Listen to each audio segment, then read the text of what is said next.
ইসলামে তেজ্যপুত্র করার কোনো বিধান আছে কিনা? অনেক সন্তানকে বাবা মা তেজ্যপুত্র করে, যে আমার কথা শুনে ওরা তেজ্যপুত্র করে দিলাম। ইসলামে সন্তানকে তেজ্যপুত্র করার কোনো সিস্টেম নাই। আমাদের প্রচলিত আইনে থাকতে পারে, বাট ইসলামে নেই। তেজ্যপুত্র করা যায় না। আপনার ঘরে জন্মগ্রহণ করেছে, সে আপনার সন্তান, চিরকাল সন্তান। আপনি ত্যাগ করলেও সে সন্তান, না করলেও সন্তান। এটা আপনি ত্যাগ করার জিনিস না। ঠিক একইভাবে সন্তান তার বাবা মাকে ত্যাগ করার সুযোগ নেই, যে আমি তেজ্য করে দিলাম।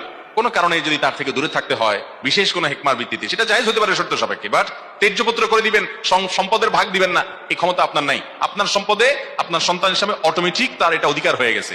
আল্লাহ তাআলা বলেছেন, আবা উকুম ও আবনা উকুম লা তাদরুনা আইয়ুহুম আকরাবু লাকুম নাফআ। তোমাদের বাবা মা, তোমাদের সন্তান সন্ততি কে বেশি উপকারে আসবে তোমরা জানো না।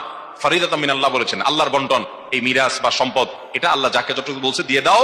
তুমি বসে শেয়ানামি বা পণ্ডিতিমি করতে যাবে না, চমক্কি দিবা না। এই জন্য সন্তানকে তেজ্যপুত্র করে সম্পদ দিবেন না, সেই সুযোগ নাই। হ্যাঁ, কোন সন্তান যদি তার বাবা মাকে হত্যা করে, এমনকি ভুলবশত হত্যা করে ফেলে, তাহলে নবী সাল্লাল্লাহু আলাইহি ওয়াসাল্লাম হাদিস আছে, সে বাবা মার সম্পদ পাবে না। কিন্তু বাবা মা, সন্তান একটু খারাপ, হয়তো একটু ভুল পথে আছে, বা একটু বাবা মার কথা শুনে না, তেজ্যপুত্র করে দিয়েছেন, এই সুযোগ নাই। সে খারাপ হলে তাকে ঘৃণা করবেন, তাকে সংশোধন করার চেষ্টা করবেন, সেটা ভিন্ন বিষয়। তাই বলে তেজ্যপুত্র করতে পারবেন না।